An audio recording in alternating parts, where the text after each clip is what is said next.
Hi all. ഇന്നത്തെ ക്ലാസ്സിൽ നമ്മൾ പഠിക്കാൻ പോകുന്നത് 9th ഷെഡ്യൂളിനെ കുറിച്ചാണ്. അപ്പം 9th ഷെഡ്യൂളിനെ കുറിച്ച് പഠിക്കണമെങ്കിൽ ആദ്യം നിങ്ങൾ schedules of the Indian constitution എന്ന് പറയുന്ന ഭാഗം പഠിക്കണം. അത് ഞാൻ 2 ക്ലാസ്സുകളിലായിട്ട് നേരത്തെ പ്ലേലിസ്റ്റിൽ ആഡ് ചെയ്തിട്ടുണ്ട്. അപ്പം അത് നോക്കുക. അത് കഴിഞ്ഞ് 9th ഷെഡ്യൂൾ പഠിക്കുന്നതിന് മുന്നേ ആയിട്ട് നിങ്ങൾക്ക് കുറച്ച് ബേസിക് തത്വങ്ങൾ അറിഞ്ഞിരിക്കണം. അപ്പോൾ അങ്ങനെ ബേസിക് കാര്യങ്ങൾ അറിയുന്നതിന് വേണ്ടി ഞാൻ എക്സിക്യൂട്ടീവ്, ജുഡീഷ്യറി, ലെജിസ്ലേറ്റീവ്, അപ്പം ഈ 3 സെപ്പറേഷൻ ഓഫ് പവേഴ്സ് എന്ന് പറയുന്ന ഒരു ടോപ്പിക്കിൽ ഒരു ക്ലാസ് എടുത്തിട്ടുണ്ട്. അത് അറിഞ്ഞു വെച്ചിട്ടാണ് നിങ്ങൾ ഈ ക്ലാസ് 9th ഷെഡ്യൂളിനെ കുറിച്ചുള്ള ക്ലാസ് കേൾക്കുന്നതെങ്കിൽ നിങ്ങൾക്ക് മോർ ഇൻട്രസ്റ്റിങ്ങും കാര്യവും കൺസെപ്റ്റും ഒക്കെ നന്നായിട്ട് മനസ്സിലാകുന്നതിൽ ഈസിനെസ്സും തോന്നും. ഓക്കെ, അപ്പോൾ അത് കാരണം നിങ്ങൾ ആ ക്ലാസ്സും കൂടെ പറ്റിയെങ്കിൽ കാണുക. ഓക്കെ, അപ്പോൾ ഇന്നിനി നമ്മൾ പഠിക്കാൻ പോകുന്നത് 9th ഷെഡ്യൂളിനെ കുറിച്ചാണ്. 9th ഷെഡ്യൂൾ നമ്മുടെ കോൺസ്റ്റിറ്റ്യൂഷൻ കമൻസ് ചെയ്യുന്ന സമയത്ത് ടോട്ടൽ 8 ഷെഡ്യൂളായിരുന്നു ഉണ്ടായിരുന്നത്. നമ്മുടെ കോൺസ്റ്റിറ്റ്യൂഷൻ ഒരു ലിവിങ് ഡോക്യുമെൻ്റ് ആണ്. അതിൻ്റെ അർത്ഥം കാലാനുസൃതമായിട്ട് നമുക്ക് ആ ഡോക്യുമെൻറ്റിൽ മാറ്റങ്ങൾ വരുത്താൻ പറ്റും. ഈവൻ ദോ നമ്മുടെ കോൺസ്റ്റിറ്റ്യൂഷനാണ് നമ്മുടെ രാജ്യത്തിലെ നിയമവ്യവസ്ഥതകളെക്കുറിച്ചും അല്ലെങ്കിൽ ജനങ്ങളെക്കുറിച്ചും ഭരണകൂടത്തെക്കുറിച്ചും ഒക്കെ പറയുന്ന അവസാന വാക്കെങ്കിൽ പോലും ആ കോൺസ്റ്റിറ്റ്യൂഷൻ അത്ര ഇമ്പോർട്ടൻ്റ് ആയിട്ടുള്ള ആ ഒരു ഡോക്യുമെൻറ്റിനെ പോലും നമുക്ക് കാലക്രമേണ കാലഘട്ടത്തിൻ്റെ ആവശ്യത്തിനനുസരിച്ച് തിരുത്തുവാനുള്ള പ്രൊവിഷൻസും ഉണ്ട്. അതാണ് അമെൻമെൻറ്റ് എന്ന് പറയുന്നത്. ഓക്കെ, അപ്പം ടോട്ടൽ 8 ഷെഡ്യൂളായിരുന്നു കോൺസ്റ്റിറ്റ്യൂഷൻ്റെ കമൻസ്മെൻറ്റിൻ്റെ ടൈമിലുണ്ടായിരുന്നത്. അപ്പം നമ്മുടെ കോൺസ്റ്റിറ്റ്യൂഷൻ ഒരു പ്രത്യേകതയുണ്ട്, എന്താ, നമുക്കത് തിരുത്താൻ പറ്റും. അപ്പം അങ്ങനെ തിരുത്തുന്നതിൻ്റെ ഭാഗമായിട്ട് നമ്മൾ കുറച്ച് ഷെഡ്യൂൾസ്, അതായത് 9 തൊട്ട് 12 വരെയുള്ള ഷെഡ്യൂൾസിൻ്റെ ആവശ്യകത മനസ്സിലാക്കി നമ്മൾ പിന്നീട് ആഡ് ചെയ്യുകയാണ് 9 തൊട്ട് 12 വരെയുള്ള ഷെഡ്യൂൾസ്. അപ്പോൾ ഈ 9ാമത്തെ ഷെഡ്യൂളാണ് കോൺസ്റ്റിറ്റ്യൂഷൻ്റെ ആദ്യത്തെ തിരുത്തലിൽ ആഡ് ചെയ്തത്. അതായത് കോൺസ്റ്റിറ്റ്യൂഷൻ്റെ ആദ്യത്തെ അമെൻമെൻറ്റ് തന്നെ, ആദ്യമായിട്ട് കോൺസ്റ്റിറ്റ്യൂഷൻ അമെൻഡ് ചെയ്തത് തന്നെ 9th ഷെഡ്യൂൾ ആഡ് ചെയ്യാനായിരുന്നു. മനസ്സിലായോ? അപ്പോൾ ഒരു കോൺസ്റ്റിറ്റ്യൂഷൻ ഉണ്ടാക്കി എല്ലാം ഓക്കെ ആയി, എല്ലാവരും കൈയടിച്ച് പാസ്സാക്കി, പിന്നെ ആ കോൺസ്റ്റിറ്റ്യൂഷൻ്റെ ഫങ്ഷനാലിറ്റിയുടെ കാര്യത്തിലേക്ക് വരുമ്പോഴാണ് ഒരു ഷെഡ്യൂളിൻ്റെ ആവശ്യകത അവർക്ക് മനസ്സിലായത്. അങ്ങനെ വിട്ടുപോയൊരു ഭാഗം പൂരിപ്പിക്കുന്ന പോലെ ചടപടയെന്ന് ഫസ്റ്റ് അമെൻമെൻറ്റിൽ തന്നെ ആദ്യത്തെ തന്നെ തിരുത്ത ഒരു പുതിയ ഷെഡ്യൂൾ ആഡ് ചെയ്യുന്നതിലായിരുന്നു. അതാണ് 9th ഷെഡ്യൂൾ എന്ന് ഓർക്കുക. അപ്പോൾ ഫസ്റ്റ് അമെൻമെൻറ്റിലാണ് 9th ഷെഡ്യൂൾ ആഡ് ആയത് എന്നുള്ളത് കാര്യം ഓർക്കുക.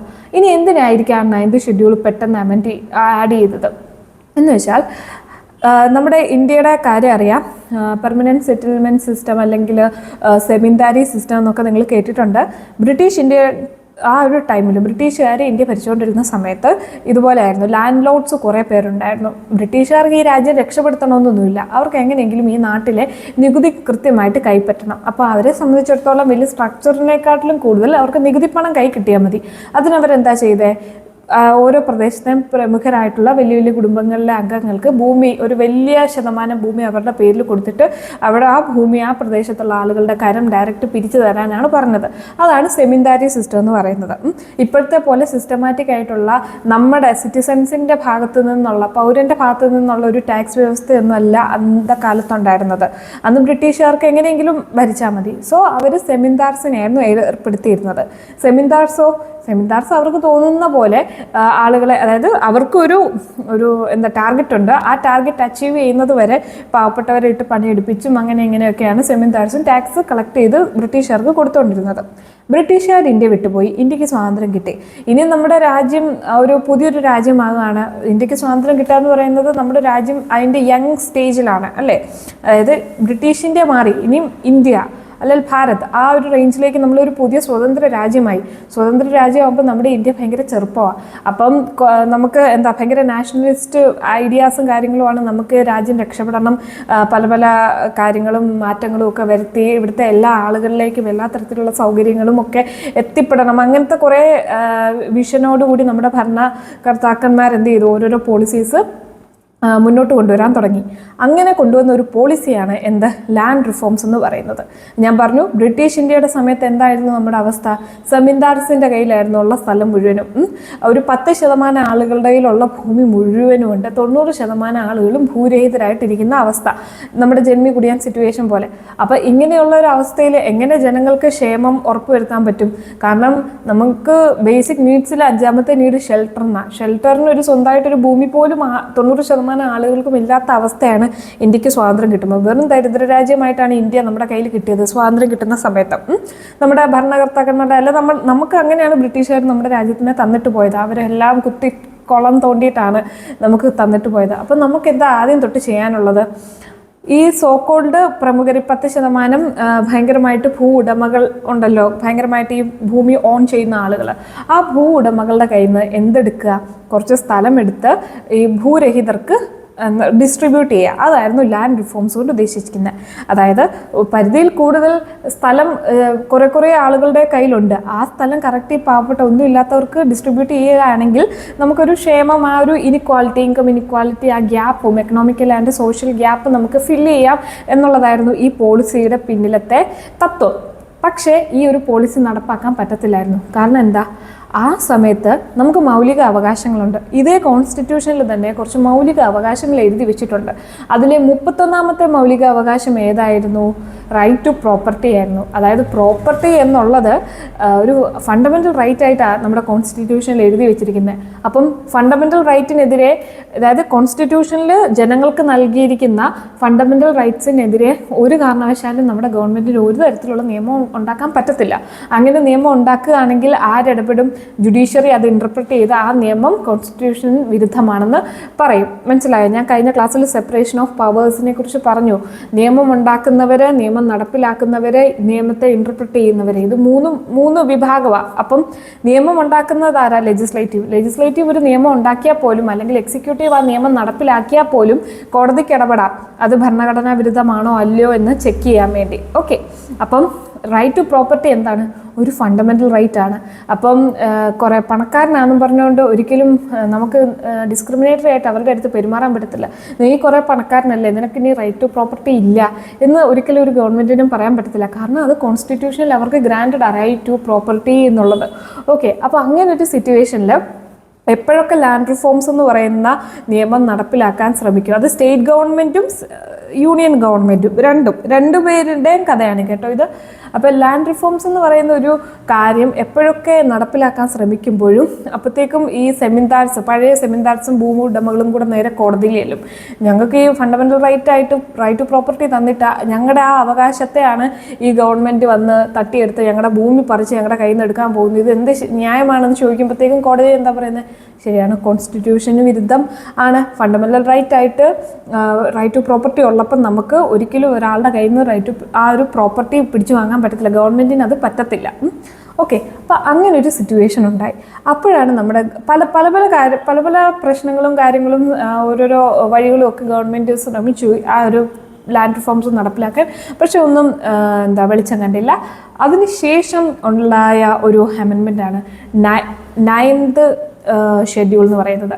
അതായത് ഒരു നിയമം ഉണ്ടാക്കുകയാണ്, ആ നിയമം 9th ഷെഡ്യൂളിലേക്ക് കൊണ്ടിടുകയാണെങ്കിൽ, അതായത് ഷെഡ്യൂൾ ചെയ്യപ്പെടുവാണ് ഒരു നിയമം, ആ നിയമം 9th ഷെഡ്യൂളിലാണെങ്കിൽ റൈറ്റ് ടു പ്രോപ്പർ അല്ലെങ്കിൽ ഫണ്ടമെൻ്റൽ റൈറ്റ്സിനെതിരെ നിന്നാൽ പോലും ആ നിയമം പ്രാബല്യത്തിൽ ആകും, അത് കോൺസ്റ്റിറ്റ്യൂഷൻ വിരുദ്ധമല്ല. അതാണ് ഇതിൻ്റെ ഒരു ക്രക്സ് എന്ന് പറയുന്നത്. അതായത് 9ാമത്തെ ഷെഡ്യൂൾ എന്ന് പറയുന്ന ഒരു പുതിയ ഷെഡ്യൂൾ കോൺസ്റ്റിറ്റ്യൂഷനിലങ്ങ് ഉണ്ടാക്കി. ആ 9ാമത്തെ ഷെഡ്യൂളിൽ ഏത് നിയമം കൊണ്ടിട്ടാലും അതിനെ ആർക്കും ഒന്നും ചോദ്യം ചെയ്യാൻ പറ്റത്തില്ല, അതിന് ഭയങ്കര പരമാധികാരമാണ്. അങ്ങനൊരു ഷെഡ്യൂളാണ് 9ാമത്തെ ഷെഡ്യൂൾ. അത് ഭയങ്കര സൂപ്പർ പ്രൊട്ടക്റ്റീവ്, സൂപ്പർ പവറാണ്. ബേസിക്കലി ഒരു നിയമം നമ്മുടെ ഫണ്ടമെൻ്റൽ റൈറ്റ്സിനെതിരെ പോകാൻ പാടില്ല. പക്ഷേ 9ാമത്തെ ഷെഡ്യൂളിലാണ് ആ നിയമം ഉണ്ടാക്കിയിടുന്നതെങ്കിൽ അത് ഫണ്ടമെൻ്റൽ റൈറ്റ്സിനെതിരെ പോയാലും പ്രശ്നമൊന്നുമില്ല. അങ്ങനൊരു ഷെഡ്യൂളാണ്. അതായത് അത്രയും കാലവും അങ്ങനൊരു ഷെഡ്യൂൾ കോൺസ്റ്റിറ്റ്യൂഷനില്ല. അപ്പോൾ ആദ്യത്തെ അമെൻമെൻറ്റ് എന്താ ചെയ്തത്? അങ്ങനെ ഒരു ഷെഡ്യൂൾ ഉണ്ടാക്കുക എന്നുള്ളതാണ് ഫസ്റ്റ് അമെൻമെൻറ്റ് ചെയ്തത്. ഓക്കെ, അങ്ങനെ ലാൻഡ് റിഫോംസ് എന്ന് പറയുന്ന സംഭവം, അതായത് DPSPയിൽ കുറച്ച് കാര്യങ്ങൾ പറയുന്നുണ്ട്. DPSP എന്താണെന്നൊക്കെ ഞാൻ പല ക്ലാസ്സുകളിലായിട്ട് കുറേ വിവരിച്ചിട്ടുണ്ട്. അതായത് ഗവൺമെൻറ് എടുക്കുന്ന പോളിസിക്ക് വേണ്ടിയുള്ളൊരു മാർഗനിർദ്ദേശമാണ് DPSP എന്ന് പറയുന്നത്. അപ്പം ഗവൺമെൻറ് എടുക്കുന്ന പോളിസീസ് എപ്പോഴും എങ്ങനെ ആയിരിക്കണം? ക്ഷേമരാഷ്ട്രം പണിയാനായിരിക്കണം, ആളുകൾക്ക് വേണ്ടി പൊതുജനങ്ങൾക്ക് ഗുണം ചെയ്യുന്ന കാര്യങ്ങളായിരിക്കണം ഗവൺമെൻറ്റിൻ്റെ പോളിസി അല്ലെങ്കിൽ ഗവൺമെൻറ്റിൻ്റെ ഭാഗത്തു നിന്നുണ്ടാകുന്നത്.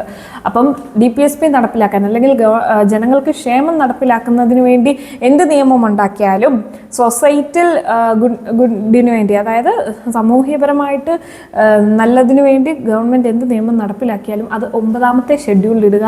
9ാമത്തെ ഷെഡ്യൂളിൽ ഇടുകയാണെങ്കിൽ അത് ഓരോ വ്യക്തിഗതമായിട്ടുള്ള ഫണ്ടമെൻ്റൽ റൈറ്റ്സിനെതിരെ ആണെങ്കിൽ പോലും അത് സാമൂഹ്യ നന്മയ്ക്ക് വേണ്ടിയുള്ള നിയമമായതുകൊണ്ട് ഫണ്ടമെൻ്റൽ റൈറ്റ്സിനെതിരെ നിന്നു എന്നുള്ള പേരിൽ അത് വോയിഡ് ആകത്തില്ല. 9th ഷെഡ്യൂളിൽ ഇടുന്ന നിയമങ്ങൾ കോടതിക്കോ അല്ലെങ്കിൽ മറ്റോരോ ഓർഗനും ചോദ്യം ചെയ്യാൻ പറ്റത്തില്ല. അത് ഫണ്ടമെൻ്റൽ റൈറ്റ്സിന് വിരുദ്ധമാണെങ്കിൽ പോലും അത് പ്രാബല്യത്തിൽ നിൽക്കാൻ അതിന് കെൽപ്പുണ്ട്. അതാണ് 9th ഷെഡ്യൂൾ എന്ന് പറയുന്ന ഷെഡ്യൂളിൻ്റെ ഒരു പവർ. മനസ്സിലായോ? പക്ഷേ അത് ആദ്യം ലാൻഡ് റിഫോംസ് എന്ന് പറയുന്ന നിയമം നടപ്പിലാക്കുന്നതിൽ ഈ 9th ഷെഡ്യൂൾ വലിയൊരു പങ്ക് വഹിച്ചു. ഇത് ലാൻഡ് റിഫോംസ് നടപ്പിലാക്കുന്നതിന് വേണ്ടി വന്ന ഒരു നിയമമാണ്. ഇതിനെതിരെയും കുറേ കോടതിയിലൊക്കെ കുറേ കേസുകൾ വന്നു. പക്ഷേ പിന്നീട് സംഭവിച്ചത് എന്തെന്ന് വെച്ചാൽ ഈ 9th ഷെഡ്യൂൾ ഉള്ളത് കാരണം മാറി വരുന്ന ഗവൺമെൻറ് അവർക്ക് തോന്നുന്ന നിയമങ്ങൾ അങ്ങ് ഉണ്ടാക്കാൻ തുടങ്ങി. കാരണം പണ്ട് ചുമ്മാ ഒന്നും നിയമം ഉണ്ടാക്കാൻ പറ്റത്തില്ല. നിയമം കോൺസ്റ്റിറ്റ്യൂഷന് വിരുദ്ധമാണെങ്കിൽ എന്താ സംഭവിക്കുക? അത് വോയിഡ് ആവും. കോടതിക്ക് ഇടപെടാം. കോടതി ഇൻ്റർപ്രറ്റ് ചെയ്യുകയാണ് ഇത് കോൺസ്റ്റിറ്റ്യൂഷൻ വിരുദ്ധമാണ്, ഭരണഘടനാ വിരുദ്ധമാണെന്ന് പറഞ്ഞാൽ ആ നിയമം അവിടെ നിന്ന് പോകും. പക്ഷേ ലാൻഡ് റിഫോംസ് കഴിഞ്ഞ് പിന്നീട് കുറേ ഗവൺമെൻറ് അവർക്ക് തോന്നുന്ന നിയമങ്ങളൊക്കെ ഉണ്ടാക്കിയിട്ട് നേരെ 9th ഷെഡ്യൂളിലിട്ടു. 9th ഷെഡ്യൂളിലിടുമ്പോഴത്തേക്കും എന്താ, അത് കോടതിക്ക് എന്ത് ചെയ്യാൻ പറ്റുന്നില്ല, ജുഡീഷ്യൽ റിവ്യൂ എന്ന് പറയാതെ, അതായത് ഒരു നിയമത്തെ കോടതിക്ക് റിവ്യൂ ചെയ്യാൻ പറ്റുന്ന ഒരു പവറിനാണ് ജുഡീഷ്യൽ റിവ്യൂ എന്ന് പറയുന്നത്. കോടതിയെ റെസിസ്റ്റ് ചെയ്യും 9th ഷെഡ്യൂളിൽ ഇടുകയാണെങ്കിൽ ഈ നിയമം. ഓക്കെ, അപ്പോൾ ഗവൺമെൻറ് തോന്നുന്ന കുറേ ഗവൺമെൻറ് മാറി വരുന്ന ഗവൺമെൻറ് അവർക്ക് തോന്നുന്ന നിയമങ്ങളെല്ലാം എന്ത് ചെയ്തു? 9th ഷെഡ്യൂളിൽ ഇടാൻ തുടങ്ങി. അപ്പോൾ കോടതിക്കൊന്നും അതിൽ പറയാൻ പറ്റാത്ത ഒരവസ്ഥയായി. അങ്ങനെ ഇരിക്കുന്ന സമയത്ത് Kesavananda Bharati versus union of India എന്ന് പറയുന്ന ഒരു കേസ് വരികയാണ്. അത് ആക്ച്വലി ഒരു കാസർഗോഡുകാരനായിരുന്നു കേശവാനന്ദ ഭാരതി. അദ്ദേഹം 1971 71-5 ഞാൻ കറക്റ്റ് വർഷം ഓർക്കുന്നില്ല, ആ വർഷത്തിലാണ് ലാൻഡ് റിഫോംസുമായിട്ട് ബന്ധപ്പെട്ട് ഒരു കേസ് സുപ്രീം കോർട്ടിൽ പോയത്. അദ്ദേഹം ഈ അടുത്ത കാലത്താണ് മരണമടഞ്ഞത്. 2020-21 അദ്ദേഹം മരണമടഞ്ഞത്. അദ്ദേഹം ഒരു വലിയ മഠത്തിൻ്റെ അധിപനായിരുന്നു കേശവാനന്ദ ഭാരതി. അപ്പം മലയാളി ആയിരുന്നു, കാസർഗോഡുകാരനായിരുന്നു. അപ്പോൾ അത് ഭയങ്കര ലാൻഡ്മാർക്ക് ജഡ്ജ്മെൻറ്റാണ് Kesavananda Bharati versus union of India എന്ന് പറയുന്ന കേസ്. ആ കേസിൻ്റെ വിധി വന്നപ്പോഴത്തേക്കും കോടതി പറഞ്ഞു 9ാമത്തെ ഷെഡ്യൂളിൽ എന്ത് നിയമം ഇട്ടാലും അതും ജുഡീഷ്യൽ റിവ്യൂവിന് ബാധകമാണ്. അങ്ങനെ 9ാമത്തെ ഷെഡ്യൂളിൽ 9ാമത്തെ ഷെഡ്യൂൾ എന്ന് പറഞ്ഞുകൊണ്ട് ഒരു ഷെഡ്യൂളും ഉണ്ടാക്കി വെച്ച് അതിൽ കുറേ നിയമവും ഇടുകയാണെങ്കിൽ ആ നിയമമൊന്നും കോടതിക്ക് തൊടാൻ പറ്റത്തില്ല എന്ന് പറയുന്നത് അത് ഭരണഘടനാ വിരുദ്ധമാണ്. അങ്ങനെ 9ാമത്തെ ഷെഡ്യൂളിൽ ഇടുന്ന നിയമങ്ങളെ കോടതിക്ക് ഇൻ്റർപ്രറ്റ് ചെയ്യാൻ പറ്റും എന്നൊരു എന്തുണ്ടായി, ഒരു വിധി Kesavananda Bharati versus union of India എന്ന് പറയുന്ന കേസിൽ വന്നു. അങ്ങനെ ഒരു വിധി വന്നു. അത് ഭയങ്കര ഇമ്പോർട്ടൻ്റ് ആയിട്ടുള്ള ഒരു കേസാണ്. ജുഡീഷ്യൽ റിവ്യൂവിൻ്റെ പവർ, അതായത് കോടതിക്ക് കോൺസ്റ്റിറ്റ്യൂഷന് വിരുദ്ധമായിട്ട് ഒന്നും എക്സിക്യൂട്ടീവിനോ ലെജിസ്ലേറ്റീവിനോ നടക്കാൻ പറ്റത്തില്ല. കോടതിക്ക് അതിൽ ഇടപെടാൻ പറ്റും. മനസ്സിലായോ? ഇപ്പോൾ അതിൻ്റെ ഒരു പവർ. പണ്ടായിരുന്ന 9ാമത്തെ ഷെഡ്യൂളിൽ നിയമം ഇടുകയാണെങ്കിൽ ഒന്നും ചെയ്യാൻ പറ്റത്തില്ല. ഇപ്പം കോടതി തന്നെ പറഞ്ഞു ആ കേസിൽ, കേശവാനന്ദ ഭാരതി കേസിൽ അങ്ങനെ പറ്റത്തില്ല എന്ന്. 9ാമത്തെ ഷെഡ്യൂളല്ല, എവിടെ ഒളിപ്പിച്ചാലും കോടതിക്ക് എന്ത് ചെയ്യാൻ പറ്റും? അത് ഇൻ്റർപ്രറ്റ് ചെയ്യാൻ പറ്റും. അങ്ങനെ ഒരു സംഭവം വന്നു. പക്ഷേ ഒരു പ്രശ്നമുണ്ട്. കോടതിക്ക് 9ാമത്തെ ഷെഡ്യൂളിൽ കുറച്ച് നിയമങ്ങൾ ഇട്ടല്ലോ, ലാൻഡ് റിഫോംസ് ഒക്കെ. അപ്പോൾ 9ാമത്തെ ഷെഡ്യൂളിൽ കിടക്കുകയാണ്. അങ്ങനെ വരുമ്പോൾ എന്താ സംഭവിക്കുക? എന്നാൽ പിന്നെ ഞങ്ങളുടെ കയ്യിൽ നിന്ന് പോയ ഭൂമിയെല്ലാം തിരിച്ചു തായോ എന്നും പറഞ്ഞുകൊണ്ട് വേണമെങ്കിൽ ബാക്കി സെമീൻദാർസിന് വരാമല്ലോ. 9ാമത്തെ ഷെഡ്യൂൾ വാലിഡ് അല്ല എന്നാക്കുകയാണെങ്കിൽ 9ാമത്തെ ഷെഡ്യൂളിൽ ഇട്ടിട്ടാണല്ലോ ലാൻഡ് റിഫോംസ് കുറേ നിയമങ്ങൾ ഉണ്ടാക്കിയത്. അപ്പോൾ ആ നിയമങ്ങളും വാലിഡ് ആവാതെ പോകത്തില്ലേ, ഫണ്ടമെൻ്റൽ റൈറ്റ്സിനെതിരെയാണെന്നും പറഞ്ഞുകൊണ്ട്. അങ്ങനെ ഒരു കേസ് വന്നപ്പോഴത്തേക്കും കോടതി പറഞ്ഞത് കേശവാനന്ദ ഭാരതി കേസ് വരെയുള്ള നിയമങ്ങൾ 9th ഷെഡ്യൂളിൽ കിടക്കുന്നത് അവിടെ കിടന്നോട്ടെ. 1975 ഈ ജഡ്ജ്മെൻറ്റിന് ശേഷമുള്ള Kesavananda Bharati versus union of India, ആ ജഡ്ജ്മെൻറ്റിന് ശേഷമുള്ള ഏതൊരു കേസും 9th ഷെഡ്യൂളിൽ ഇടുകയാണെങ്കിൽ അത് കോടതിക്ക് ജുഡീഷ്യൽ റിവ്യൂവിന് എന്താണ് ബാധകമാണ്. കേശവാനന്ദ ഭാരതിക്ക് മുന്നേ വരെ ഉള്ളത് കോടതി ജുഡീഷ്യൽ റിവ്യൂ ചെയ്യുന്നില്ല.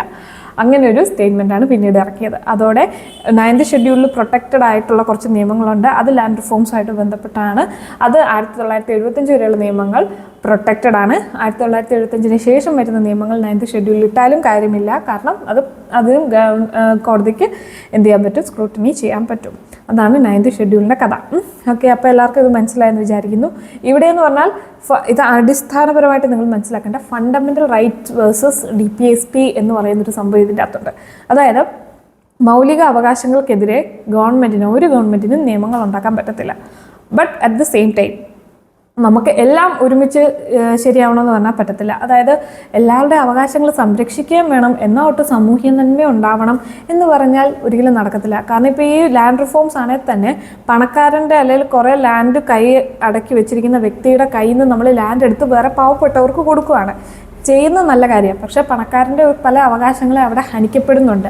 എല്ലാവരുടെ അവകാശങ്ങളും എല്ലാ സമയത്തും ഓക്കെ ആക്കിക്കൊണ്ട് നമുക്കൊരു സാമൂഹിക നന്മ വരുത്താൻ പറ്റത്തില്ല. ആരെങ്കിലുമൊക്കെ എവിടെയെങ്കിലുമൊക്കെ കോസ്റ്റ് കൊടുക്കുന്നതായിട്ട് വരും. എവിടെയെങ്കിലുമൊക്കെ ഇൻഡിവിജ്വൽ ലോസ് ഉണ്ടാകും. ഒരു സൊസൈറ്റി മൊത്തത്തിൽ ഉയരാൻ വേണ്ടി ഓരോ നിയമം ഉണ്ടാകുമ്പം ഏതെങ്കിലും വിഭാഗം ഇൻഡിവിജ്വൽസിന് എന്ത് പറ്റും, അതിൻ്റെ ബാഡ് എഫക്ട്സ് അനുഭവിക്കേണ്ടതായിട്ട് വരും. ഒരാൾ പണക്കാരനായതിൻ്റെ പേരിൽ അവരെ എന്നാൽ അനുഭവിക്കട്ടെ എന്ന് നമുക്ക് കരുതാനും പറ്റത്തില്ല. മനുഷ്യന്മാരെ എല്ലാവരും ഈക്വലായിട്ടല്ല നമ്മൾ കാണേണ്ടത്. അപ്പം ഒരു നിയമം അല്ലെങ്കിൽ ഒരു അവകാശം ഒരാൾക്ക് ഹനിക്കപ്പെടുന്നുണ്ടെങ്കിൽ അതിനെ നമ്മൾ ആ രീതിയിൽ വേണം കാണാൻ. അല്ലാതെ അവന് പൈസ ഉണ്ട്, അവൻ ഇത്ര കാലം ശ്രമിച്ചാൽ ജീവിച്ചാൽ അവൻ്റെ ഒരു അവകാശം കുറഞ്ഞാലും കുഴപ്പമൊന്നുമില്ല, അങ്ങനെയല്ല നമ്മൾ കാണേണ്ടത്. അപ്പം നമ്മളെപ്പോലെ തന്നെ ഒരു മനുഷ്യനാണ്, അവനും ഓരോ അവകാശമുണ്ട്. അപ്പം ഈ individual rights versus societal development എന്നൊരു കോൺഫ്ലിക്റ്റാണ്. DPSPയിൽ പറയുന്നത് എന്താണ്? ഗവൺമെൻറ് സൊസൈറ്റൽ ഡെവലപ്മെൻറ്റിന് പോളിസീസ് എന്ത് ചെയ്യണം, ഉണ്ടാക്കണം. ഫണ്ടമെൻ്റൽ റൈറ്റ്സ് വരുമ്പോഴത്തേക്ക് ഗവൺമെൻറ് ഒരിക്കലും ഫണ്ടമെൻ്റൽ റൈറ്റ്സിനെതിരെ പോകരുത് എന്നും പറയുന്നുണ്ട് ഓരോ ആക്ട്. അപ്പം ഇതിൻ്റെ രണ്ടിനെ കോൺഫ്ലിക്റ്റാണ്.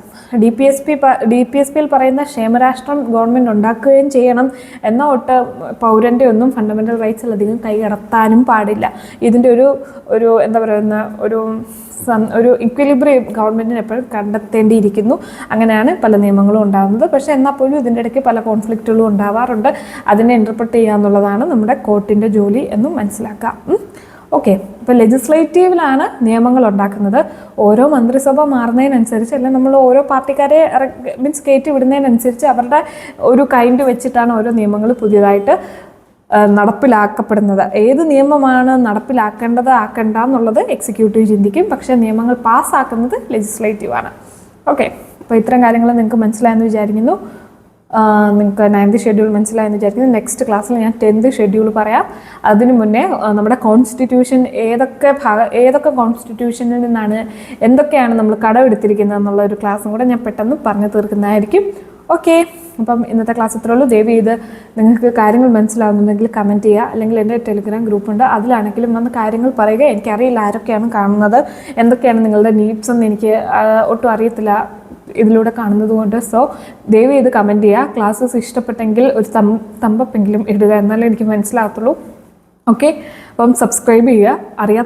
അറിയാത്തവരുണ്ടെങ്കിൽ, തീരെ നോളജ് ഇല്ലാതെ സ്ട്രഗിൾ ചെയ്യുന്നവരുണ്ടെങ്കിൽ അവർക്ക് ഷെയർ ചെയ്യുക. Okay, thank you.